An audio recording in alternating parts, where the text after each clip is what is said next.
जल्दी विश्वास हो जाता है। क्यों ईसाई जो पिट रहा है, पिछले साल 856 केस हुए ईसाइयों की पिटाई के, जो चर्च तोड़े गए, पादरियों को मारा गया, नंस के साथ दुर्व्यवहार किया गया, बच्चों को और माँ बाप को पकड़ के जेल में बंद कर दिया गया। तकरीबन 900 कह सकते हैं आप, हर रोज़ 3। और तब भी ईसाई इतनी जल्दी, इतनी आसानी से मुसलमान के खिलाफ कोई भी अफवाह कबूल करने के लिए आतुर है, कह सकते हैं आप। इतनी आसानी से क्यों कर लेता है? क्या इस्लामोफोबिया में ये कशिश है कि लोग इसके ऊपर विश्वास करते हैं? क्या सच है इस बात से विश्वास करते हैं कि इतना बड़ा झूठ है कि उसके आगे उनको नतमस्तक हो जाना पड़ता है, समझ नहीं पाते हैं? ये मेरा ख्याल है बहुत ज़रूरी हो जाता है पता लगाना जब आप इस्लामोफोबिया के खिलाफ। तो भैया सुन लो यार, एंटी कन्वर्जन लॉ 60 साल पहले उड़ीसा में ईसाइयों के खिलाफ लाया गया। मुसलमान खुश था, इससे उसका कोई नुकसान नहीं हो रहा था। एंटी कन्वर्जन लॉ में एक छोटा सा चेंज किया गया। एंटी कन्वर्जन लॉ है कि अगर घूस दे के आप जोर जबरदस्ती करके किसी को ईसाई बना रहे तो जुर्म है।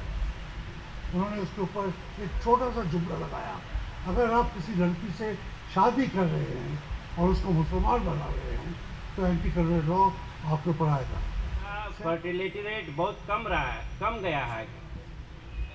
इनका ये भी कहना है कि लव जिहाद के ज़रिया मुसलमान लड़के हिंदू लड़कियों से शादी करते हैं, उसके ज़रिया फिर ये लोग अपनी आबादी बढ़ाते हैं वगैरह वगैरह। केरला में और खुद NIA यूपी ने लिख करके दिया है कि लव जिहाद नाम की कोई चीज़ नहीं है। बीजेपी के मिनिस्टर ने पार्लियामेंट में लिख करके दिया है कि लव जिहाद नाम की कोई चीज़ नहीं है, लेकिन एक प्रोपेगेंडा चलता रहता है। तो इसी तरह से बीफ का सबसे बड़ा एक्सपोर्टर हिंदुस्तान है। अल कबीर और ये दूसरे नामों से, अल अरबिया नाम से, सारे बीफ का कारोबार ये लोग करते हैं।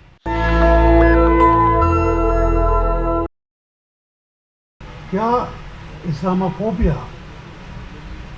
पत्रकारिता की वजह से है?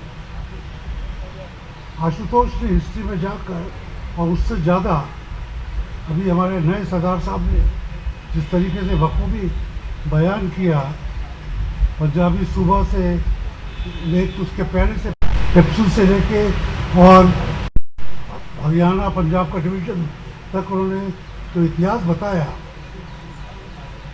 वो आंखें खोलने वाला इतिहास है, जिसको हम लोग खुद कई बार भूल जाते हैं। क्यों गांधी और नेहरू को बदनाम किया जाता है? मेरा जो मूल तत्व यही है कि इस्लामोफोबिया क्या है, क्यों फैलता है और क्यों इतना आसानी से फैल जाता है?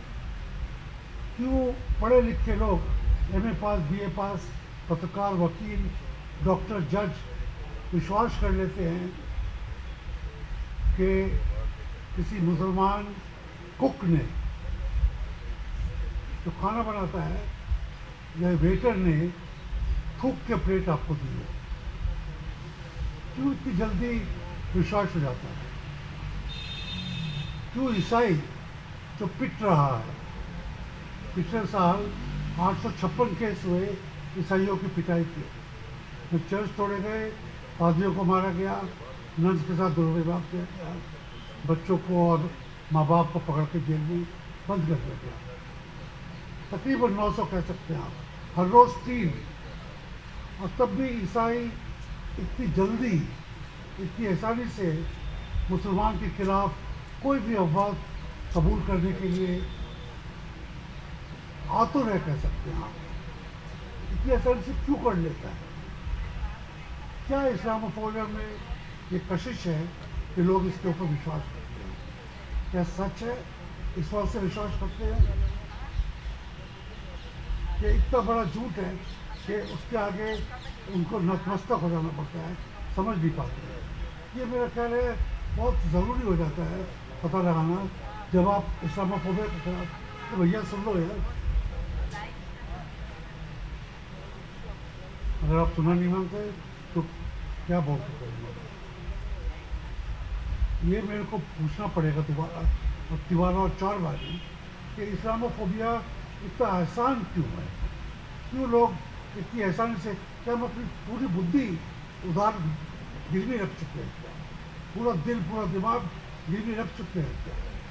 हर मुसलमान जवान हमारी बेटी, हमारी बहन, हमारी ग्रैंड डॉटर को भगाने के लिए इच्छा है। हर वेटर, हर कुक हमारे खाने में थूक रहा है। हर सब्जी बेचने वाला कुछ ना कुछ सब्जी के साथ कर रहा है ताकि हम उसकी नापाक सब्जी खरीदें और हमारा पूरा धर्म भ्रष्ट हो जाए। क्या वजह है? हमें कोई अकल नहीं रह रही है क्या? कोई हमने माँ बाप से कुछ सीखा, स्कूल में कुछ पढ़ा, अखबारों से कुछ सीखा, या सिर्फ आप जो आज तक पढ़ाता है या इंडिया टुडे पढ़ाता है या नवभारत पढ़ाता है या और किसी चैनल पढ़ाता है उसी के ऊपर चलते हैं? ऐसा नहीं है, इसके ऊपर नहीं चलते आप। इसके ऊपर चलते होते तो आप खुदकशी कर सकते होते। हम लोग इस्लामोफोबिया के शिकार इस वास्ते होते हैं कि हमारा दिल में खोट है। हम इस आज़ाद देश के नागरिक से ज़्यादा अपने आप को एक कौम का मानते हैं हिस्सा, या अपने आप को दूसरे से खतरा महसूस करते हैं। कौन सा देश है, क्या हो गया है इस देश में कि हमको अपने पड़ोसी से डर लगता है? क्या हो गया है इस देश में जहाँ पे हमको पता लगता है कि कोई भी आ रहा है? आज जब विराट कोहली की वजह से सब लोग दाढ़ी पड़े हुए हैं। जब मैं छोटा था 100 में 1 आदमी की दाढ़ी होती है, आज 100 में 1 आदमी बिना दाढ़ी किया। क्या हो गया हमको कि इसके बावजूद कि विराट कोहली ने दाढ़ी मशहूर कर दी है, अभी भी हमको दाढ़ी बहुत अच्छा डर लगता है। मेरे ख्याल जब तक हम इसको, इस असलियत को नहीं समझ पाएंगे, इसके अंदर नहीं जा पाएंगे, हम नहीं समझ पाएंगे कि इस्लामोफोबिया से लड़ना क्यों है। और उसके ऊपर मैं खुद अपने आप को सोचता हूँ कि क्यों ईसाई, केरला का ईसाई या मणिपुर का ईसाई या दिल्ली का ईसाई क्यों अपने आप को इतना आसानी से मान लेता है कि मुसलमान मेरा दुश्मन है। पाकिस्तान में जो देश है, वहाँ की पुलिस, वहाँ के गुंडे, वहाँ के मुल्ला, वहाँ के और लोग ईसाइयों को सताते हैं, मुसलमान गरीब को भी सताते हैं। पठान पंजाबी को सताता है, पंजाबी यूपी से गए हुए आदमी को सताता है। मगर हम सब ये याद रखते हैं कि पंजाब में मुसलमान ने ईसाइयों के ऊपर यत्न किया।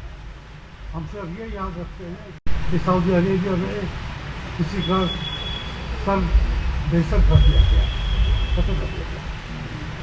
एक तरफ हम देखते हैं नरेंद्र मोदी वहाँ के राजा का आलिंगन कर रहा है, दूसरी तरफ हम यकीन मान के करते हैं कि हर सऊदी अरेबिया मुसलमान ईसाइयों के खिलाफ, वहाँ पे लाखों की तादाद में ईसाई नौकरी करते हैं, तब भी हम बड़े आसानी से मान लेते हैं कि मुसलमान ईसाइयों के खिलाफ है, सीरिया में, इराक में, लेबनान में। क्योंकि जैसे मैं अपनी पत्रकारिता नहीं भूल सकता, अपनी ईसाइयत भी नहीं भूल सकता, और क्योंकि मैं ईसाई हूँ, मैं हिंदू नहीं हूँ।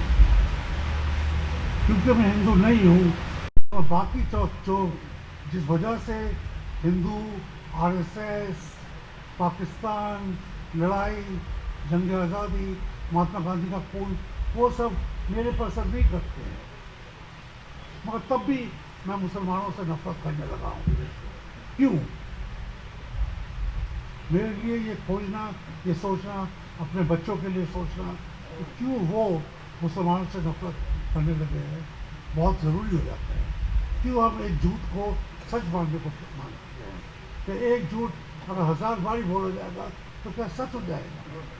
गोबल्स मानते थे दूसरे विश्व युद्ध में तो सच हो जाएगा, हुआ नहीं सच, लाखों यहूदियों का खून हुआ, बाकी करोड़ों लोगों की 3 करोड़ लोगों की जान गई, तब भी यही सच नहीं हुआ कि झूठ को अगर 1000 बारी या लाख बारी बोला जाए तो सच हो जाता है। फिर भी ईसाई क्यों मुसलमान से नफरत कर रहा है? मेरे लिए ये खोज एक है, बहुत बड़ी खोज है, क्योंकि इसके अंदर मैं सोचता हूँ मेरे को पता लग पाएगा कि इस्लामोफोबिया है क्या और क्यों इससे लड़ना है। हम जानते हैं कि इस्लामोफोबिया एक वहम है, एक झूठ है, एक व्यापक क्या कहते हैं चक्रव्यूह है, बनाया गया है ताकि बांटा जाए लोगों को, ताकि इकट्ठे ना हो पाए किसी भी चीज़ के लिए। दलित, ईसाई, महिलाएं, जो ओबीसी इकट्ठे ना हो पाए 2 रोटी के लिए, छत के लिए, एक जून कपड़े के लिए, उन लड़ाइयों में ना कर पाए, बट पाए, इसलिए ये भलाया जाता है। एक छोटी सी बात है, आप लोग एंटी कन्वर्जन लॉ आया था, बहुत मशहूर है एंटी कन्वर्जन लॉ।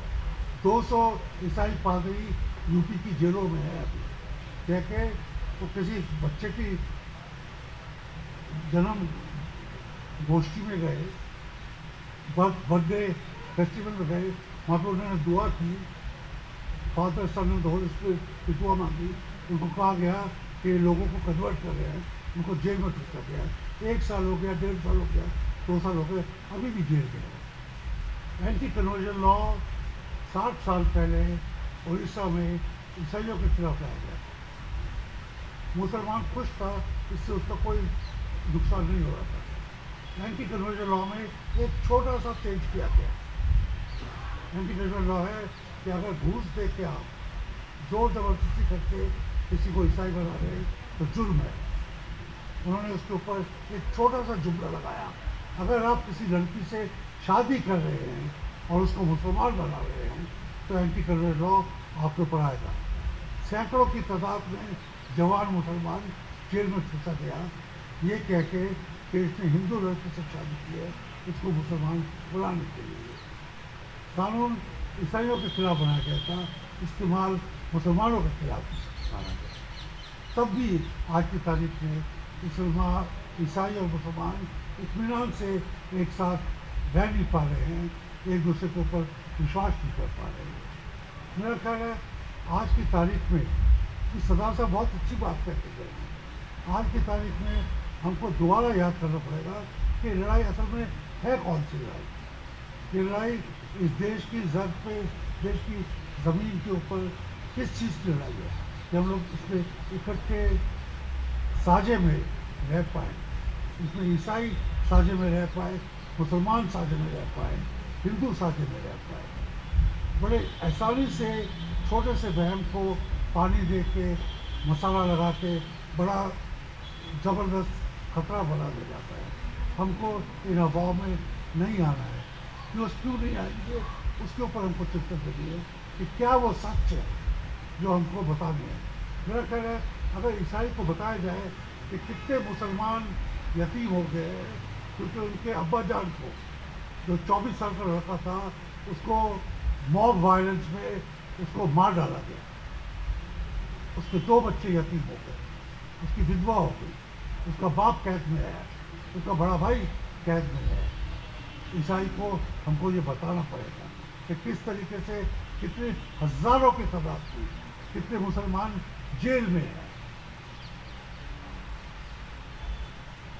ये कौन सा लॉ अनलॉफुल एक्टिविटीज़ के अंदर हमको ये बताना पड़ेगा कि कितने मुसलमान यूथ लीडर्स जेल में हैं। इनकी कहानी हमको दोबारा बतानी पड़ेगी। हमको ये समझाना पड़ेगा कि मुसलमान के ऊपर क्यों इतना शक हो रहा है, क्यों उसकी इतनी मार पिटाई हो रही है, क्योंकि उसके बच्चों को, जवानों को जेल में ठूसा जा रहा है। जब एक कौम दूसरे कौम के दुख में शिरकत करेगी तो एक दूसरे पे वहम नहीं कर पाएगी। इस्लामोफोबिया का एक जो हल है वो है कि आज जो मुसलमानों के ऊपर हमला है, आज जो मुसलमानों के ऊपर, उनके जवानों के ऊपर, उनके एक्टिविस्ट के ऊपर, उनके स्टूडेंट्स के ऊपर जिस तरीके से खौफ दिखाया जा रहा है, उसकी सच्चाई जब हम बताएंगे तब हम लोगों को समझा पाएंगे कि किस कौम के ऊपर जो इतना हमला हो रहा है वो कौम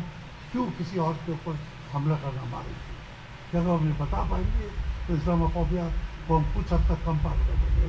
और उसके बाद कोई कैसा भी खराब मीडिया हो, जब तक उसके पास 1% भी सच्चाई ना मिले तो वो झूठ को फैला नहीं सकता। मैं पत्रकारों आपको बता सकता हूँ कि बड़े से बड़े झूठ फैलाने के लिए भी कम से कम 1% सच उसमें मिलाना ही पड़ता है। बिना सच के कोई झूठ टोटली नहीं रह पाता।